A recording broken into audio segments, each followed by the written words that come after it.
നമസ്കാരം. പൊതുവേദിയിലേക്ക് സ്വാഗതം. നടിയെ ആക്രമിച്ച കേസിലെ പ്രതി പൾസർ സുനി അല്പം മുമ്പ് ജയിലിൽ നിന്ന് പുറത്തിറങ്ങി. ജയിലിൽ നിന്ന് പുറത്തിറങ്ങുന്ന ആ രംഗം കണ്ട് കോരിത്തരിച്ചു പോയിട്ടുണ്ടാകണം കേരളം.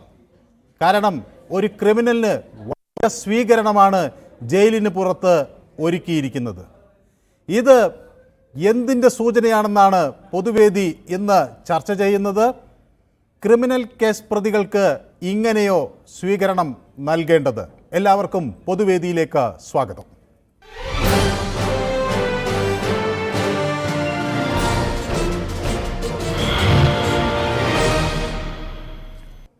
നടിയെ ആക്രമിച്ച കേസിലെ ഒന്നാം പ്രതിയായ പൾസർ സുനിക്ക് കർശന ഉപാധികളോടെയാണ് കോടതി ജാമ്യം അനുവദിച്ചത്.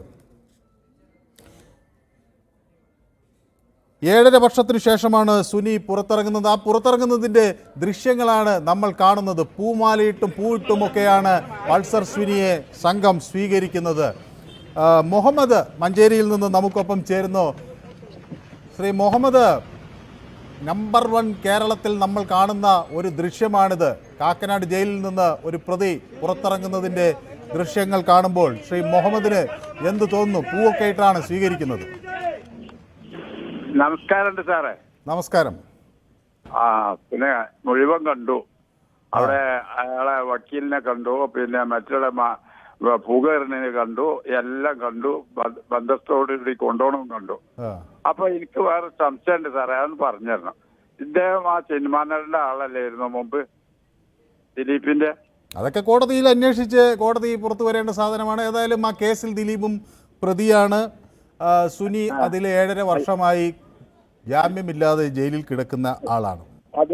അത് പറഞ്ഞു സാറേ. അപ്പൊ അവിടെ കണ്ടതൊന്നുമില്ല. അപ്പൊ എനിക്ക് അറിയാഞ്ഞോണ്ട് ചോദിച്ചാ, കുറെ കാലം മുമ്പത്തെ കാര്യല്ലേ, അതൊക്കെ മറന്ന്. അപ്പൊ വളരെ സ്വീകരിച്ച് അവര് കൊണ്ടുപോയിക്കണേ. അപ്പൊ കൊണ്ടുപോയി ഉപാധികളൊക്കെ വലിയ ഉപാധിയാ. അതുകൊണ്ടൊന്നും ചെയ്യാനൊന്നും പറ്റൂല. ഒരു സിമ്മ് മറ്റേ അവിടെ നിന്ന് സംസാരിക്കാൻ പറ്റൂല. എങ്കിലും കൂടി ഈ സാറ് പറഞ്ഞ മാതിരി അത് ഒരു മോശമായിപ്പോയി അല്ലേ? യെസ്, വളരെ വ്യക്തമാണ് താങ്കളുടെ അഭിപ്രായം. കുഞ്ഞു മുഹമ്മദ് എന്നൊരു പ്രേക്ഷകൻ കൂടി നമുക്കൊപ്പം കോഴിക്കോട് നിന്ന് ചേരുന്നു. ശ്രീ കുഞ്ഞു മുഹമ്മദ്, ഒരു നടിയെ ആക്രമിച്ച കേസിലെ പ്രതിയാണ്. എന്ത് മഹത്വമാണ് ഈ പൂവൊട്ടൊക്കെ സ്വീകരിക്കാൻ ഇയാൾക്കുള്ളത്? ഏതോ സ്വാതന്ത്ര്യ സമരത്തിൽ പങ്കെടുത്തു വരുന്ന ഒരു നേതാവിൻ്റെ പരിവേഷം പൾസർ സുനി എന്ന ഈ പ്രതിക്കുണ്ടോ? സ്കറിയ ചെറുപുഴയിൽ നിന്ന് നമുക്കൊപ്പം ചേരുന്നുണ്ട്. സ്കറിയയ്ക്ക് ഈ ദൃശ്യങ്ങളൊക്കെ കണ്ടിട്ട് ശ്രീ സ്കറിയ എന്ത് തോന്നുന്നു? എനിക്ക് സഹതാപമാണ് തോന്നുന്നത്. കാരണം എന്താ വെച്ചാല്, കാരണം ആ ദൃശ്യങ്ങൾ കാണുമ്പോൾ വക്കീല് നമ്മുടെ കാരണവന്മാര് പണ്ട് കോഴിക്കോട്ടിൽ നിന്ന് കോഴിപ്പൂവിനെ പിടിക്കുന്ന പോലെ പിടിച്ചിങ്ങോട്ട് ഇറക്കുന്നു. ഇത് സ്വീകരണം കൊടുക്കുന്നു. കോടതി ഉപാധികളോട് കൂടിയാണല്ലോ ജാമ്യം കൊടുത്തിരിക്കുന്നത്. അപ്പൊ ഇത് ജാമ്യ വ്യവസ്ഥയ്ക്ക് തെറ്റല്ലേ? ഇയാള് കൂടുന്നു, ക്യാമറമാനെ തള്ളി മാറ്റുന്നു. ആ ദൃശ്യങ്ങൾ ഞാനിപ്പോ കണ്ടുകൊണ്ടിരിക്കുക. ഈ വക്കീല് ഇയാളെ പിടിച്ചു വലിക്കുക. അപ്പൊ എന്തോ വലിയൊരു പുള്ളിയാണ് ഇവിടുത്തെ പ്രധാനമന്ത്രിയോ പ്രസിഡന്റോ. അപ്പം ജാമ്യവ്യവസ്ഥക്കെതിരാണ് പൾസർ സുനി. ഇനിയും പല വൃത്തികേടുകളും കാണിക്കും. ഇവിടുത്തെ നിയമവ്യവസ്ഥ ആരും ബഹുമാനിക്കുന്നില്ല. അതിന്റെ കാര്യമാണ് ഞാൻ പണ്ട് തുടങ്ങി എപ്പോഴും ഞാൻ ഈ പൊതുവേദിയിൽ വിളിക്കും പറയുന്നത്, ഇവിടുത്തെ നിയമം കർശനമാക്കണം. ഇവിടുത്തെ നിയമവ്യവസ്ഥ തെറ്റാ. വ്യക്തമാണ്. എനിക്കിപ്പം പറയാനുള്ളൂ. ഇപ്പോൾ ദാസൻ എന്നൊരു പ്രേക്ഷകൻ കണ്ണൂരിൽ നിന്ന് നമുക്കൊപ്പം ചേരുന്നുണ്ട്. ദാസൻ, ഈ നിയമത്തിൻ്റെ കർശനം അല്ലെങ്കിൽ നിയമം കർശനമല്ലാത്തത് കൊണ്ടാണോ ഇത്രയൊക്കെ ആളുകൾ ഇതൊക്കെ ആകാം കേരളത്തിൽ, ആരും ചോദിക്കാനില്ല, ഇത് അംഗീകരിക്കപ്പെടുമെന്ന തോന്നലുണ്ടാകുന്നു? എന്താണ് ശ്രീ ദാസന് തോന്നുന്നത് ഇത് കാണുമ്പോൾ? അതുകൊണ്ട് തന്നെയാണ് കാര്യം. ഇതിപ്പോ നമ്മളെ അവരെ അസോസിയേഷന്റെ പേരിനെ അന്വർത്ഥമാക്കുന്ന ഒരു സ്വീകരണം കൊടുത്ത് ആ പേരിന് എന്റെ ഭാഷയിൽ ഒരു അക്ഷരം മാറ്റുന്നില്ല. അതുകൊണ്ടാണ് പറഞ്ഞത്. പക്ഷെ ഏതായാലും ഇതൊക്കെ നമ്മുടെ നാട്ടില് ഒരിക്കലും സമ്മതിക്കാൻ പാടില്ലാതാണ്. ഈ നാട്ടിലെ യുവജന സംഘടനകള് തടയേണ്ടായിരുന്നു. ഡിവൈഎഫ്ഐയോ യുവമോർച്ചയോ യൂത്ത് കോൺഗ്രസോ ഒക്കെ എന്ത് തോന്നിയവാസമായത്. ഇവൻ ആരാ ഈ വിദ്വാൻ? ശരിക്കും നമ്മുടെ നാട്ടിലെ കോടതി തന്നെ ഈ അടുത്ത കാലത്ത് സുപ്രീം കോടതിയിൽ നിന്ന് ഒരു വിധി ഉണ്ടായി. എന്താ കാര്യം? സുപ്രീം കോടതി എന്ന് പറഞ്ഞു തന്നെ എനിക്ക് പോകുന്നത് വെറുതെ പറഞ്ഞില്ല. കാര്യം സുപ്രീം കോടതിക്ക് പറയാൻ അവകാശമില്ല. കാര്യം 35-40 കൊല്ലമായിട്ട് 40 തവണയായിട്ട് ഒരു കേസ് സുപ്രീം കോടതിയിലെ കാലിന്റെ ചോട്ടിൽ കിടക്കുക, മാറ്റി വെച്ചിട്ട്. അങ്ങനെ സുപ്രീം കോടതിക്ക് പറയാൻ അവകാശം. ഇത് നമ്മളെ വിട്ടുകളാക്കണം. ഇവരെല്ലാം ഒറ്റക്കെട്ടാണ്. എങ്ങനെ ഈ ജുഡീഷ്യറിയും ഈ പണക്കാരും ഒറ്റക്കെട്ടാണ്. വേറെ നമുക്ക് എന്ന് പറഞ്ഞാൽ നമ്മൾ ഉള്ളിലാവും, നമുക്കൊന്നും പറയാൻ പറ്റില്ല. അവർ വല്ലാതെ അവസ്ഥയായത്, വല്ലാതെ പ്രയാസം.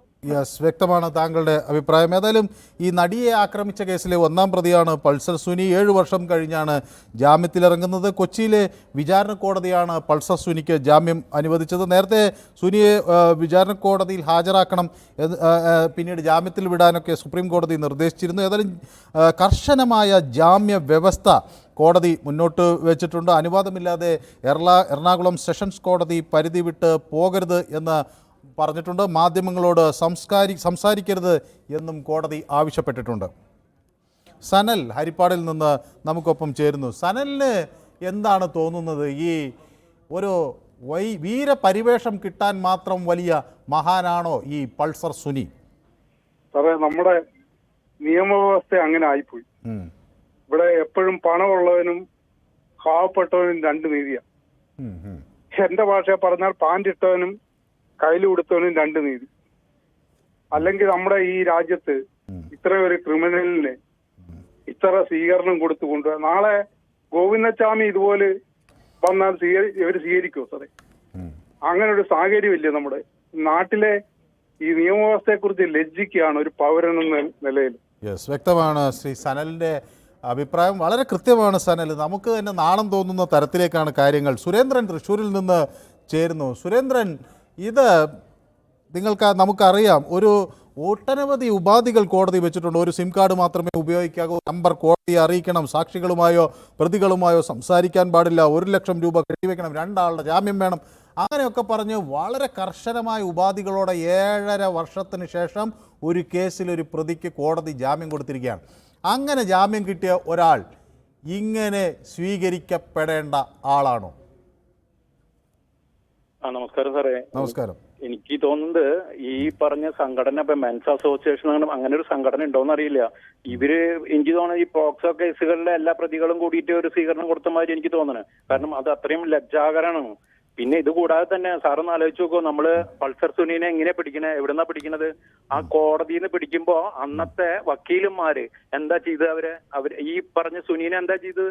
അന്ന് ഇത്രയും നടീനെ ആക്രമിച്ച് കോടതിയിൽ നിന്ന് പോലീസ് അവരെ അറസ്റ്റ് ചെയ്ത് നിൽക്കുക. എങ്ങനെയാ അവിടെ നിന്ന് ഇടിച്ച് ഈ വക്കീലുമാരോട് മല്ല് പിടിച്ചിട്ടാണ് അന്ന് പോലീസ് ഇയാളെ പുറത്തേക്ക് കൊണ്ടുവന്നത്. അന്നും ഇയാളുടെ പേരിൽ എല്ലാവർക്കും അറിയാം ഈ നടിയെ ആക്രമിച്ചത് ഇയാള് തന്നെയാണെന്ന് പറഞ്ഞിട്ട് എന്തൊക്കെ അഭ്യാസങ്ങൾ അന്ന് ഈ അഡ്വക്കേറ്റ്മാര് അന്ന് ചെയ്തു. അവിടുത്തെ കോടതിയിലെ അഡ്വക്കേറ്റ്മാർ എന്ത് ചെയ്തു? അതിന്റെ മറ്റൊരു വകഭേദമാണ് ഇത്. ഇതിപ്പോ ഏത് പ്രതിയായാലും ഇപ്പൊ ഇതേമാതിരി തന്നെ നമുക്ക് രാഷ്ട്രീയ കക്ഷികളുടെയും ഇതേമാതിരി ചെയ്തിട്ടുണ്ട്. കോടതിയിൽ നിന്ന് ഈ ശിക്ഷ കഴിഞ്ഞ് ഈ ഇതിന്ന് ജാമ്യം കിട്ടി വരുമ്പോ അവർക്ക് പൂമാലയും പൂച്ചെണ്ടുകളും കൊടുത്തിട്ട് നമ്മൾ കണ്ടിട്ടുണ്ട്. രാഷ്ട്രീയ പാർട്ടികളും ഇതേമാതിരത്തെ കേസുകളിൽ വന്നിട്ട് പുറത്തേക്ക് വരുമ്പോ അവരും ഇതുമാതിരി ചെയ്തിട്ടുണ്ട്. അപ്പൊ ഇത് സമൂഹത്തിന്റെ ഒരു എന്താ പറയാ, ഇങ്ങനെയുള്ള കുറെ ആൾക്കാർ ഒരു വകഭേദമാണ്. അവരെ നമുക്ക് നിയന്ത്രിക്കാനായിട്ട് സാധിക്കില്ല. അത് എല്ലാറ്റിലും ഉണ്ടാവും. അങ്ങനെയുള്ള സാധനങ്ങൾ എല്ലാറ്റിലും ഉണ്ടാവും. അത് നമ്മൾ അനുഭവിച്ച് തീരുള്ളൂ. അങ്ങനെ ചെയ്യാൻ പറ്റുള്ളൂ. കാരണം അല്ലാണ്ട് വേറെ ഒന്നുമില്ല. ഇത് കണ്ടില്ല ഓരോരുത്തർ കാണിക്കും. വ്യക്തമാണ്. ഇക്ബാൽ ചേരുന്നുണ്ട് നമുക്കൊപ്പം ഫറൂഖിൽ നിന്ന്. ശ്രീ ഇക്ബാൽ, ഈ കേരളത്തിൻ്റെ ഒരു നിയമവ്യവസ്ഥ ഇങ്ങനെയാണ്. ഈ രാജ്യം നല്ല ഒരു ജനാധിപത്യ സംവിധാനത്തിലാണ് എന്ന് കുറച്ച് വിശ്വസിക്കുന്നവരാണ് നമ്മൾ. നമ്മളുടെ നിയമങ്ങൾ കർക്കശമാകണം എന്ന് നമ്മൾ ആഗ്രഹിക്കുന്നു. ആളുകൾക്ക്, പ്രത്യേകിച്ച് സ്ത്രീകളോട് കുറെ കൂടി മെച്ചപ്പെട്ട ഒരു സമീപനം നമ്മുടെ നാടിനുണ്ടാകണമെന്ന് ആഗ്രഹിക്കുന്നു. നാരി ശക്തി എന്നൊക്കെ നമ്മുടെ പ്രധാനമന്ത്രി ഉൾപ്പെടെയുള്ളവർ ഉദ്ഘോഷിക്കുന്നു. എന്നിട്ടും ഒരു സ്ത്രീയെ ആക്രമിച്ച കേസിലെ പ്രതി ജയിലിൽ നിന്ന് ഇറങ്ങി വരുന്നതിൻ്റെ കാഴ്ച കാണുമ്പോൾ ഈ ഇക്ബാലിന് എന്താണ് തോന്നുന്നത്? സാക്ഷാൽ നമ്മളെ മറ്റേ ഗോവിന്ദസ്വാമി ഉണ്ടല്ലോ, അദ്ദേഹം വരുമ്പോ ഒരു ഇതേമാതിരി സ്വീകരണം കൊടുക്കും. അത് നമ്മുടെ കേരളം, നമ്മുടെ മലയാള നാട് വളരെ മാറിപ്പോയി. നമ്മൾ ലജ്ജിച്ച് തലത്താഴ്ത്തന്നല്ലാതെ യാതൊരു രക്ഷയില്ല. ഒരു നാട് ലജ്ജിച്ച് താഴ്ത്തേണ്ടി വരും നമ്മൾ. നമുക്കറിയാലോ, പൾസർ സുനി ഇപ്പോ 7 വർഷക്കാലം ഒന്ന് മറ്റേ എന്തിന്റെ പേരിലാണ് ജയിലിൽ പോയത്? ഏതായാലും വ്യക്തമാണ് താങ്കളുടെ അഭിപ്രായം. ശിവകുമാർ എന്നൊരു പ്രേക്ഷകൻ മലപ്പുറത്ത് നിന്ന് നമുക്കൊപ്പം ചേരുന്നുണ്ട്. ശിവകുമാർ, മലപ്പുറത്ത് എവിടെ നിന്നാണ് വിളിക്കുന്നത്? ശിവകുമാറിന് കേൾക്കാമോ? ഹലോ, മലപ്പുറത്ത് എവിടെ നിന്നാണ് വിളിക്കുന്നത്? ചങ്ങരംകുളം. മലപ്പുറത്തിനും തൃശ്ശൂരിനും നടുവിലുള്ള സ്ഥലം അല്ലേ? അതെ അതെ. യെസ്, വളരെ മനോഹരമായ സ്ഥലമാണ്. ഏതായാലും ശ്രീ ശിവകുമാറിന് എന്താണ് ഇതൊക്കെ കാണുമ്പോൾ മനസ്സിലാകുന്നത്? ഈ വീരപരിവേഷം ഒക്കെ കൊടുക്കേണ്ട ആളുകൾ നമുക്ക് തെറ്റിപ്പോകുന്നുണ്ടോ? വീരപരിവേഷം എന്ന് പറയുന്നത് നമ്മൾ ഇതുപോലുള്ള ക്രിമിനലുകൾക്ക് ക്രിമിനൽ ആയിക്കോട്ടെ, സാധാരണ ഒരു കേസിൽ പെടുന്ന ആൾക്കാരായിക്കോട്ടെ, അവരുമായി ബന്ധപ്പെട്ട ആൾക്കാർക്ക് സ്വീകരണം കൊടുക്കുന്നത് സ്വാഭാവികമാണ്. പക്ഷെ എനിക്ക് തോന്നുന്നത് എന്താ വെച്ചാൽ നമ്മൾ മാധ്യമങ്ങള് അല്ലെങ്കിൽ അതുപോലുള്ള ആൾക്കാർ ഇതിനെ അവഗണിക്കുക എന്നുള്ളൊരു കാര്യമില്ലേ? മാധ്യമങ്ങൾ ഇത് റിപ്പോർട്ട് ചെയ്യുന്നതുകൊണ്ടാണല്ലോ ഇവർക്കൊരു വീരപരിവേഷം കിട്ടുന്നത്. അപ്പോ അത് ഒഴിവാക്കേണ്ടതല്ലേ എന്നാണ് എനിക്ക് ഈ ചർച്ച പോലും സത്യം പറഞ്ഞാൽ. ശരിയാ, അങ്ങനെയും ചോദിക്കുന്നതിൽ തെറ്റില്ല. ഏതായാലും മാധ്യമങ്ങൾ അവിടെ ചെല്ലുന്നത് കൊണ്ടാണ് ഇവർക്ക് ഈ ഇതുപോലുള്ള പ്രതികൾക്ക് ഒരു പ്രാധാന്യം മാധ്യമങ്ങൾ കൊടുക്കാതിരുന്നാൽ തന്നെ ഈ വീരപരിവേഷം ഇത് അവിടെ ഒരു പക്ഷേ ഇത് ഈ കേസുകൾ ഇങ്ങനെ എപ്പോഴും വാർത്താ മാധ്യമങ്ങളിൽ നിലനിന്നില്ലെങ്കിൽ പലപ്പോഴും ഉന്നതരൊക്കെ ഇടപെട്ട കേസാണല്ലോ ഇത്, പലപ്പോഴും തേഞ്ഞു പോഞ്ഞു പോകും എന്നുള്ളത് കൊണ്ടുകൂടിയാണ് മാധ്യമങ്ങൾ പലപ്പോഴും നിരന്തരം അതിൻ്റെ പുറകെ പോകുന്നത്. ഏതായാലും വളരെ നന്ദി അവിടെ നിന്ന് ചങ്ങരംകുളത്ത് നിന്ന് വിളിക്കുക അഭിപ്രായം പങ്കുവയ്ക്കുകയും ചെയ്തിട്ടുള്ള രഘുനന്ദനൻ നമുക്കൊപ്പം എല്ലായ്പ്പോഴും യൂട്യൂബിൽ പൊതുവേദി ഒരാളാണ്. ൾക്ക് സ്വീകരണം കൊടുക്കേണ്ട ആവശ്യമില്ല എന്ന് അദ്ദേഹം വ്യക്തമാക്കിയിരിക്കുന്നു ഇതിൻ്റെ അഭിപ്രായം എന്ന നിലയിൽ. ഉണ്ണികൃഷ്ണൻ എന്നൊരു പ്രേക്ഷകൻ നമുക്കൊപ്പം ചേരുന്നുണ്ട്. ശ്രീ ഉണ്ണികൃഷ്ണൻ ഈ ടി വി കണ്ടുകൊണ്ടിരിക്കുകയായിരിക്കുമല്ലോ. സ്വാഭാവികമായും ഈ പൾസർ സുനി എന്നൊക്കെ വിളിക്കപ്പെടുന്ന ഈ സുനി പുറത്തിറങ്ങുമ്പോൾ ഇത്രമാത്രം ആരാധകർ അയാൾക്ക് ഉണ്ട് എന്നത് എന്തിൻ്റെ സൂചനയാണ്? സർ നമസ്കാരം. നമസ്കാരം സർ, ഈ തേർഡ് റേറ്റ് ക്രിമിനലിന് ഇത്രമാത്രം വാർത്താ പ്രാധാന്യം ഈ വിഷയത്തെക്കുറിച്ച് ചർച്ച ചെയ്തതിന്റെ തെറ്റാണെന്നാണ് എൻ്റെ അഭിപ്രായം. കാരണം സ്വാതന്ത്ര്യ സമരം കഴിഞ്ഞ് ജയിലിൽ നിന്ന് ഇറങ്ങി വരുന്ന സ്വാതന്ത്ര്യ സമര പോരാളികളെ പോലെയോ അല്ലെങ്കിൽ അംഗം ജയിച്ചു വന്ന ആരോമത്സകർക്ക് കൊടുക്കുന്ന പ്രാധാന്യം പോലെയോ ഒക്കെയാണ് ഇന്ന് ഇപ്പൊ വാർത്താ ചാനലുകൾ ഈ വിഷയം കൈകാര്യം ചെയ്തു. ഇന്ന് പൊതുവേദിയിൽ ഈ വിഷയം ചർച്ച ചെയ്തു. സാർ, ഇതിനൊക്കെ എത്ര നല്ലതായിരുന്നു. 1 നേഷൻ 1 ഇലക്ഷൻ എന്നുള്ളൊരു വിഷയം എത്ര നല്ലതായിരുന്നു. അല്ല, നമ്മൾ 1 നേഷൻ 1 ഇലക്ഷൻ നമ്മൾ ചർച്ച ചെയ്യുന്നുണ്ട്. പൊതുവേദി മാത്രമല്ല, പ്രൈം ഡിബേറ്റ് ഒക്കെ ആ ചർച്ച ഉണ്ടായിരുന്നു. പക്ഷേ ഇത് കണ്ടാൽ എങ്ങനെയാണ് ശ്രീ ഉണ്ണികൃഷ്ണൻ മിണ്ടാതിരിക്കാൻ തോന്നുന്നത്? ഒരു ജയിലിൻ്റെ പുറത്ത് ആളുകൾ അങ്ങനെ ഒളിച്ചു കുട്ടപ്പന്മാരായി വന്ന് നിന്ന് പൂക്കളുമായി ഒരു കുറ്റവാളിയെ സ്വീകരിക്കുന്നതിൻ്റെ ദൃശ്യം കാണുമ്പോൾ ഇത് മലയാളികളുടെ മുന്നിൽ ഇത് പറയാതെ പോകുന്നത് എങ്ങനെ എന്ന് ഓർത്തുകൊണ്ടാണ് ഇത് എടുത്തത്. ഏതായാലും ഉണ്ണികൃഷ്ണൻ്റെ അഭിപ്രായം ഞാൻ മാനിക്കുന്നു. ഇത്തരം ആളുകൾക്ക് നമ്മളും പ്രാധാന്യം അറിയാതെ കൊടുത്തു പോകുന്നുണ്ടോ എന്ന സംശയം അവിടെ ബാക്കിയാവുകയാണ്. വളരെ നന്ദി അവിടെ നിന്ന് വിളിക്കുകയും അഭിപ്രായം പങ്കുവെക്കുകയും ചെയ്തതിന്. മറ്റൊരു ഷാജി എന്നൊരു പ്രേക്ഷകൻ മലപ്പുറത്ത് നിന്ന് ഒരു സന്ദേശം അയച്ചിട്ടുണ്ട്. പുഷ്പാർച്ചന നടത്തിയും കീജയെ വിളിച്ചുമൊക്കെ കൊട്ടേഷൻ ഏറ്റെടുത്ത് നടത്തിയ പൾസർ സുനിയെ ജയിലിന് പുറത്തേക്ക് സ്വീകരിക്കുന്നത് നമ്മുടെ കേരള നാടിനെ ഓർത്ത് ഇങ്ങനെ നാണം കെടുന്നു എന്ന തരത്തിൽ ആണ് ഷാജി എന്ന ഒരു പ്രേക്ഷകൻ ഇതിന് ഇവിടെ അദ്ദേഹത്തിൻ്റെ അഭിപ്രായമായി കുറിച്ചിരിക്കുന്നത്. ഏതായാലും പൊതുവേദി പെട്ടെന്ന് മടങ്ങി വരുമ്പോൾ ഒരു ചെറിയ ഇടവേള, ഷോർട്ട് ബ്രേക്ക്.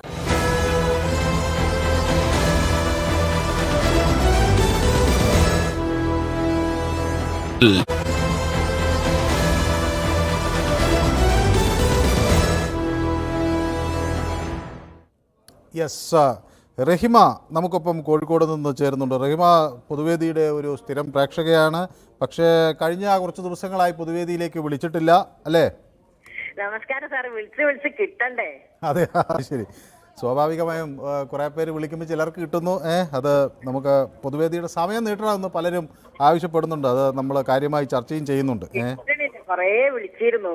പക്ഷെ ഇപ്പം പറയാനുള്ളത് അങ്ങനത്തെ ക്രിമിനലിനൊന്നും വെച്ചേക്കരുത്. എന്താ വെച്ചാല് പിന്നെ അങ്ങനത്തെ ഐറ്റങ്ങളൊന്നും വെച്ചേക്കരുത്. വെക്കുമ്പോ നാട് മുടിയണത്. ഒരു കുറ്റകൃത്യം കഴിഞ്ഞ് 7.5 കൊല്ലം കഴിഞ്ഞിട്ടും അതിന്റെ കാര്യത്തിൽ ഒരു തീരുമാനമായില്ല എന്ന് പറയുമ്പോൾ നമുക്ക് സാധാരണക്കാർക്ക് നിയമവ്യവസ്ഥയിൽ എന്തെങ്കിലും സംശയം തോന്നിയാൽ അവരെ കുറ്റം പറയാൻ കഴിയില്ല അല്ലേ? പണം കൊണ്ടും ആൾക്കാരെ കൊണ്ടും സ്വാധീനമുണ്ട്. അപ്പൊ അതിനെ കൊണ്ട് അവരൊന്നും വെച്ചേക്കാൻ പാടില്ല. കാരണം എന്താണെന്നോ, നാട് മുടിയും, കേരളം മുടിയും. ഇങ്ങനത്തെ ഐറ്റങ്ങളൊന്നും വെച്ചേക്കാൻ പാടില്ല. അതാണ് എനിക്ക് പറയാനുള്ളത്. വളരെ വ്യക്തമാണ് താങ്കളുടെ അഭിപ്രായം. ജയ എന്നൊരു പ്രേക്ഷക കൂടി നമുക്കൊപ്പം ചേരുന്നുണ്ട്. ശ്രീമതി ജയയും പൊതുവേദിയെ കുറച്ച് ദിവസങ്ങളായി മറന്നിരിക്കുകയാണ് എന്നാണ് ഞാൻ വിചാരിക്കുന്നത്, അല്ലേ? നമസ്കാരം പരത്തെ, ഞാൻ മറന്നതല്ല, എനിക്ക് വിളിച്ചിട്ട് കിട്ടുന്നില്ല കേട്ടോ. അത് ശരി. ഒരുപാട് പ്രാവശ്യം വിളിക്കുന്നുണ്ട്, പക്ഷെ കിട്ടാറില്ല. അത് ശരി. പിന്നെ ഇതിന്റെ ടൈറ്റില് തന്നെ നോക്കുന്നത് ക്രിമിനലുകൾ വേണമെന്നുള്ളതല്ലേ. ക്രിമിനൽ ആണ് അവനെ ഇങ്ങനെ വെറുതെ കൊണ്ടിട്ട് ചോറും കൊടുത്ത് സുന്ദര കുട്ടപ്പനായിട്ട് ഇറങ്ങി വന്നേക്കുന്നുണ്ടല്ലേ അവന് സ്വീകരണം പൂക്കള്. ആ വക്കീലൊക്കെ എന്തിനാണോ വക്കീലായത്? അയാള് വക്കീലാണോ സാറേ? പിടിച്ചോണ്ട് പോകുന്ന ആൾ വക്കീലാണോ?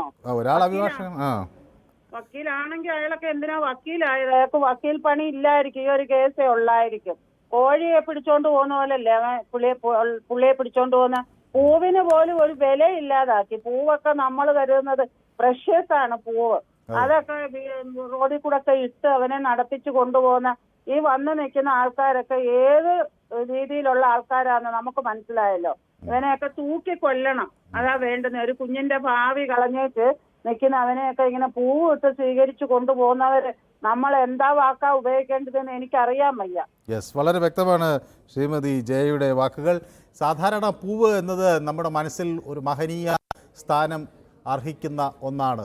ഒരു പൂ ഒരാൾക്ക് നൽകുക എന്ന് പറയുമ്പോൾ നമ്മുടെ മനസ്സ്, സ്നേഹം ഒക്കെ നൽകുക, ഹൃദയം നൽകുന്നതിന് തുല്യമായാണ് പലപ്പോഴും പൂ നൽകുന്നതിനെ കണ്ടിട്ടുള്ളത്. അങ്ങനെ ഉള്ള പൂക്കൾ ഒരാൾക്ക് ചവിട്ടി മെതിച്ച് നടക്കാൻ ഇട്ടുകൊടുക്കുന്നവർ കേരളത്തിന് നൽകുന്ന സംസ്കാരം എന്തായിരിക്കും എന്നത് നമുക്ക് ഊഹിക്കാനേ ഉള്ളൂ. ജയകുമാർ ചേരുന്നു. ശ്രീ ജയകുമാർ ആർത്തുങ്കരയിൽ നിന്നാണ് വിളിക്കുന്നത്, അല്ലേ? ജയകുമാർ കേൾക്കാമോ? കേൾക്കാം സാറേ. Jayakumar O P. Jayakumar O P. കുറെ ആയി വിളിച്ചിട്ടൊന്നും ഉണ്ട് എനിക്ക് ജയകുമാർ, അല്ലേ? ഇങ്ങോട്ടേക്ക് ഞാൻ ഒത്തിരി നാളായിട്ട് വിളിച്ചിട്ട് എന്ത് ഓണാഘോഷത്തിന് തിരക്കിലായിരുന്നോ? ഇല്ല, അങ്ങനെ വലിയ ഓണാഘോഷം നടത്തിയില്ല. സദ്യ ഒന്നും ഉണ്ടായില്ലേ? സദ്യയുണ്ട്, അതെല്ലാ പ്രാവശ്യവും ഉണ്ട്. സാറേ, ഞാൻ പറയാനുള്ള അഭിപ്രായം എന്ന് പറഞ്ഞു കഴിഞ്ഞാൽ വ്യത്യസ്തമായിട്ട്, അതായത് നമ്മളിപ്പോ ഈ നാട് ഭരിക്കുന്ന ആൾക്കാരുടെ തന്നെ ചില പാർട്ടികൾ അല്ലെങ്കിൽ അതായത് ഒരു ചെറിയ അവരുടെ ഒരു പ്രസ്ഥാനം ഇവിടെ എന്തെങ്കിലുമൊക്കെ ക്രിമിനൽ കുറ്റം ചെയ്തിട്ട് ഇറങ്ങി വരുമ്പം ഇതുപോലെ സ്വീകരിക്കുന്ന കണ്ടിട്ട് ഇതൊക്കെ കണ്ടിട്ട് തന്നെ ആയിരിക്കുമല്ലോ ഇവരിങ്ങനെയൊക്കെ ചെയ്യുന്നത്. അങ്ങനെ ഈ പൊതുമുതൽ നശിപ്പിച്ചൊക്കെ ജയിലിൽ പോകുന്ന ആളുകളെ വരുമ്പോൾ വലിയ അഭിവാദ്യം ചെയ്ത് സ്വീകരിക്കുന്നത് കണ്ടപ്പോൾ ഈ കുറ്റവാളികൾക്ക് തോന്നിക്കാണും താങ്കളുടെ കൂട്ടത്തിൽപ്പെട്ട ആളുകളെ. കാരണം ഇവിടെ നാട് ഭരിക്കുന്ന ആൾക്കാർ തന്നെ ഇത് ചെയ്യാം, അവർക്കെന്തും ചെയ്യാം, അവർക്കാരെ ആക്രമിക്കാം. അപ്പൊ അവര് കണ്ടിട്ട് അവരുടെ ഒരു വഴി സ്വീകരിച്ചതായിരിക്കും എനിക്ക് തോന്നുന്നത്. ഏതായാലും വ്യക്തമാണ്. മറ്റൊരു ജയകുമാർ കൂടി നമുക്കൊപ്പം ചേരുന്നുണ്ട്. ജയകുമാർ തിരുവനന്തപുരത്ത് നിന്നാണ് വിളിക്കുന്നത്. ശ്രീ ജയകുമാർ നമ്മുടെ ഒരു സ്ഥിരം പ്രേക്ഷകനുമാണ്. ശ്രീ ജയകുമാർ, താങ്കൾക്ക് എന്താണ് പറയാനുള്ളത്? സമൂഹത്തിന് ഭീഷണിയാകുന്ന ഇത്തരം ആളുകൾ എങ്ങനെയാണ് നമ്മുടെ പരിഗണന അർഹിക്കുന്നത്? നമസ്കാരം സാറേ. നമസ്കാരം. നമ്മുടെ നാട് എങ്ങോട്ടാണെന്നുള്ളത് ഒരു ഭയങ്കര ഭീതിയായിരിക്കണം. ആ നടിയെ ഭീഷണിപ്പെടുത്തുന്ന രീതിയിലുള്ള സംഭവമാണ് ഇന്നിപ്പോ ഇവിടെ കാണിച്ചവന്മാര്. അവരെ പേടിപ്പിക്കുന്ന രീതിയിലുള്ള സംഭവമാണ്. ഒരു രാജ്യദ്രോഹിക്ക് പിന്നെ സ്വാതന്ത്ര്യ സമര സേനാനിയുടെ പരിവേഷമാണ് ഇവിടെ കൊടുത്തിരിക്കുന്നത്. ശരിക്കും പറഞ്ഞാൽ മറ്റേന് ജാമ്യം കിട്ടി, അതിന് 7 കൊല്ലം കിടന്ന ജാമ്യം കിട്ടി. ഇനിയിപ്പോ ചെയ്യാനുള്ള ഈ സർക്കാർ എന്ത് ചെയ്യണമെന്ന് വെച്ചാൽ ഇയാളെയും ഈ കൂട്ടരെയും പിടിച്ച് അകത്താക്കണം. അടുത്ത കേസ് അകത്താക്കേണ്ടതാണ്. എങ്കിലേ ഈ എന്തെങ്കിലും ഒരു നിയമഭയം ഈ നാടിനുണ്ടാകും, അല്ലേ? ഉണ്ടാവുള്ളതാണ് എനിക്ക് തോന്നുന്നത്. വ്യക്തമാണ് താങ്കളുടെ അഭിപ്രായം. ബാലൻ എന്നൊരു പ്രേക്ഷകൻ വിളിക്കുന്നുണ്ട്. ബാലൻ പാലക്കാട് നിന്നാണ് വിളിക്കുന്നത്. പാലക്കാട് എവിടെ നിന്നാണ് ബാലൻ വിളിക്കുന്നത്? കൂറ്റനാട്. ഞാൻ ആദ്യത്തെ വിളിക്കുകയാണ്. കൂറ്റനാടോ? കൂറ്റനാട്. കൂറ്റനാട് എന്ന് പറയുമ്പോൾ അങ്ങെത്തി. അതെ, മലപ്പുറം ജില്ലയുടെ അതിർത്തിയായി. പാലക്കാട് ബോർഡർ 5 കിലോമീറ്റർ തെക്കോട്ട് പോയ തൃശ്ശൂരായി, 10 കിലോമീറ്റർ പടിഞ്ഞാട്ട് പോയ മലപ്പുറമായി. അപ്പൊ നിങ്ങള് 3 സംസ്ഥാനങ്ങളുടെയും ഒരു ഹൃദയഭാഗത്ത് എന്ന് വേണമെങ്കിൽ പറയാം, അല്ലെ? 3 ജില്ലകൾ. പാലക്കാട് 66 കിലോമീറ്റർ പോണേ. അതെ, എനിക്കറിയാം. അവിടുന്ന് അങ്ങോട്ട് നീങ്ങിയാൽ എടപ്പാളെത്തി, ഇങ്ങോട്ട് നീങ്ങിയാൽ തൃശ്ശൂര്, പെരുമ്പിലാവ് തൃശ്ശൂരെത്തി, ചാലശ്ശേരി കഴിഞ്ഞാല്. ഞാനെന്താ വെച്ചാൽ നമ്മുടെ ന്യൂസ് 80 ശരിക്കും പുതിയ ചാനൽ ഇവിടെ വന്നിട്ട് ഒരാഴ്ചയിട്ടുള്ളൂ. അത് ശരി. അവിടെ കൂറ്റനാട് അധികം കിട്ടാറില്ല. എന്ന് പറഞ്ഞാൽ പ്രതികരിച്ചിട്ടൊന്നും കാര്യമില്ല ഭായി. അങ്ങനെയൊക്കെയാണ് കാര്യങ്ങൾ പോകുന്നത്. പ്രതികരിക്കുന്നത് കൊണ്ട് കാര്യമില്ല എന്ന് നമ്മൾ വിചാരിക്കുമ്പോഴും പ്രതികരണങ്ങൾ കൂടിച്ചേരുമ്പോൾ ഈ പണ്ട് ഇത് കാൾ മാർക്സ് പറഞ്ഞതിനെ ഇടയ്ക്കിടയ്ക്കെടുത്ത് ഗോവിന്ദൻ മാഷ് പറയാറുണ്ട്. അദ്ദേഹം കുറേ ശക്തമായിട്ടാണ് ഒരു ആശയം അത് ആളുകൾക്കിടയിൽ സ്വാധീനം കിട്ടുമ്പോൾ അത് ഒരു ഭൗതിക ശക്തിയായി മാറുമെന്നും പിന്നെ അത് മാറ്റത്തിന് വഴിവെക്കുമെന്നും മാർക്സ് പറഞ്ഞതിനെ ഇടയ്ക്കിടയ്ക്ക് നമ്മുടെ ഗോവിന്ദൻ മാഷ് എടുത്ത് പറയാറുണ്ട്. അങ്ങനെയാണ് എനിക്കത്. അപ്പോൾ ആളുകൾ ഇത് അവരുടെ അഭിപ്രായങ്ങൾ പറയുകയും അത് ആ അഭിപ്രായങ്ങൾക്ക് കൂട്ടായ്മ ലഭിക്കുമ്പോൾ അതൊരു ഭൗതിക ശക്തിയായി മാറുകയും ചെയ്യും എന്ന് നമ്മൾ വിശ്വസിക്കേണ്ടിയിരിക്കും. അങ്ങനെയാണ് പല മാറ്റങ്ങളും നാട്ടിലുണ്ടായത്. അല്ലാതെ ഒരാൾ നമ്മളൊരു അഭിപ്രായം പറയുന്നതുകൊണ്ട് പെട്ടെന്ന് ഒരു കാര്യം മാറണമെന്നില്ല. ആ അഭിപ്രായത്തിനൊരു കൂട്ടായ്മ ലഭിക്കുകയും ആ കൂട്ടായ്മ ഒരു പൊതു പുരോഗതി ലക്ഷ്യം വെക്കുകയും ചെയ്യുമ്പോൾ അവിടെ ഒരു മാറ്റമുണ്ടാകും. യെസ്, ശ്രീ ബാലൻ എന്ത് തോന്നുന്നു ഈ പൂക്കളൊക്കെ എറിയുന്ന ദൃശ്യം കണ്ടിട്ട്? ഇങ്ങനെയാണോ ഒരു ക്രിമിനലിനെ ഒരു നാട്ടിൽ സ്വീകരിക്കേണ്ടത്? ലജ്ജിക്കേണ്ട ഒരു അവസ്ഥയാണ് ഇപ്പോൾ ചാനലിൽ കാണുമ്പോൾ. കാരണം ഒരു പൂക്കൾ എന്ന് പറഞ്ഞാൽ ഒരു നല്ലൊരു പരിശുദ്ധി അല്ലെങ്കിൽ ഒരു പവിത്രത, ആ പൂക്കളെ പോലും അവമാനിക്കുന്ന ഒരു അവസ്ഥയാണ് ഇപ്പോൾ കാണിച്ചു കൂട്ടിയത്. യെസ്, ഏതായാലും ശ്രീ ബാലൻ കൂറ്റനാടിൽ നിന്ന് വിളിക്കുകയും അവിടേക്ക് ന്യൂസ് 18 കിട്ടാതിരുന്നത് ഇപ്പോൾ കിട്ടിത്തുടങ്ങുകയും ചെയ്തു എന്ന് അറിഞ്ഞതിലൊക്കെ സന്തോഷം. വീണ്ടും വിളിക്കണം. ഞാൻ മറ്റൊരു പ്രേക്ഷക കൂടി നമുക്കൊപ്പം കാത്തിരിക്കുന്നത് കൊണ്ടാണ് ഞാൻ അവരിലേക്ക് പോകുന്നത്. റെജീന നമുക്കൊപ്പം ചേരുന്നു. ശ്രീമതി റെജീനയും ഓണത്തിന് ശേഷം പൊതുവേദിയിലേക്ക് വിളിച്ചിട്ടില്ലെന്നാണ് ഞാൻ വിചാരിക്കുന്നത്, അല്ലേ? നമുക്ക് അഭിപ്രായം പറയാനുള്ള ഒരു എന്തെങ്കിലും ഒരു അതെ, എല്ലാ കാര്യത്തിലും നമ്മൾ അങ്ങനെ ചാടിക്കേറി ഇടപെടാൻ പാടില്ലല്ലോ. അഭിപ്രായം ഉള്ളതിന് അഭിപ്രായം പറയുക. അതെ, ഇതൊന്നും പറഞ്ഞില്ലെങ്കിൽ നമ്മള് ഇവിടെ ഇരിക്കണതിൽ ഒരു അർത്ഥവും ഇല്ല സാർ. സാർ സുഖമായിട്ട് ഇരിക്കുന്നുണ്ടല്ലോ അല്ലേ? അതെ അതെ, ഞാൻ വളരെ ഹാപ്പി ആയിട്ട്. ഓണം കഴിഞ്ഞാലും ഓണാശംസകൾ നിങ്ങളുടെ ന്യൂസ് 18 എല്ലാ സ്റ്റാഫുകൾക്കും ഓണാശംസകൾ. കഴിഞ്ഞതാണെങ്കിലും ഏതായാലും അതേപോലെ തന്നെ ന്യൂസ് 18 എല്ലാവരുടെ ഭാഗത്തു നിന്നും റെജീനയ്ക്കും കുടുംബത്തിനും നല്ല ഒരു ആശംസ ഞങ്ങളും അങ്ങോട്ടും നേരുകയാണ്. Thank you sir, thank you so much. ഇന്നത്തെ ഈ ദൃശ്യം കണ്ടപ്പോൾ എന്താണ് ശ്രീമതി റെജീന താങ്കൾക്ക് തോന്നിയത്? സാർ, തൃശ്ശൂർ നഗരത്തിൽ നമ്മളൊരു 7 വർഷം മുമ്പ് ലോക മനസ്സാക്ഷിയെ തന്നെ നമ്മൾ ഞെട്ടിച്ചൊരു സംഭവമാണ് ഇത്, അല്ലേ? അതിലെ 1-ാം പ്രതിക്കാണ് നമ്മൾ ഇപ്പൊ ഇവിടെ സ്വീകരണം കൊടുത്തത് കണ്ടുകൊണ്ടിരിക്കുന്നത്. അത് എന്തിന്റെ സൂചനയാണെന്ന് നമുക്ക് കുറച്ചു പേർക്കെങ്കിലും മനസ്സിലായിട്ടുണ്ടാവും. ഇത് നീതിപീഠം കണ്ണടച്ചത് കൊണ്ട് തന്നെയാണ് സാർ ഇങ്ങനെ വന്നിരിക്കുന്നത്. ഇയാൾ പുറത്തിറങ്ങിയത് ആദ്യം പൾസർ സുനിയെ പുറത്തിറക്കിയ ആളെയാണ് നമ്മൾ ഇനി കൊടുക്കേണ്ടത്, ജയിലിലാക്കേണ്ടത്. പൾസർ സുനിയെ പുറത്തിറക്കിയവനെ ഇനി ജയിലിന്റെ ഉള്ളിലേക്ക് അകത്തേക്ക് ആക്കണം. ഇപ്പൊ വിചാരണ ഇതിന്റെ വിചാരണ തീരാൻ വേണ്ടിയിട്ട് 2-3 മാസം ഉള്ളൂ എന്നാണ് അറിയാൻ കഴിഞ്ഞത്. അതിപ്പോ ഇയാളിപ്പോ ജാമ്യം കൊടുത്ത് പുറത്തു വിട്ടത് കേസ് അട്ടിമറിക്കാനാണെന്നും നമുക്ക് സംശയിക്കേണ്ടിയിരിക്കുന്നു, അല്ലേ സാറേ? അത് ഉറപ്പാണ്. കോടതി ഇല്ല, നമ്മളെല്ലാം വിശ്വാസം അർപ്പിക്കുന്ന നമ്മുടെ നീതിപീഠം കൂട്ടുനിൽക്കുന്നു എന്ന് നമ്മൾ ആരെങ്കിലും, സാറോ ഞാനോ ആരെങ്കിലും സംശയിച്ചാൽ നമ്മളൊന്നും കുറ്റം പറയാൻ പറ്റില്ല സാർ. പണം കൊടുത്തിട്ടൊക്കെ നീതിപീഠത്തിനെ കണ്ണടപ്പിക്കാൻ പറ്റുമോ സാർ? നമുക്ക് അറിയില്ല, അതുകൊണ്ട് ചോദിക്കുകയാണ്. അല്ല, അങ്ങനെ സാധാരണ സാധ്യമാകരുത് എന്ന് വിശ്വസിക്കുന്നവരാണ് നമ്മൾ.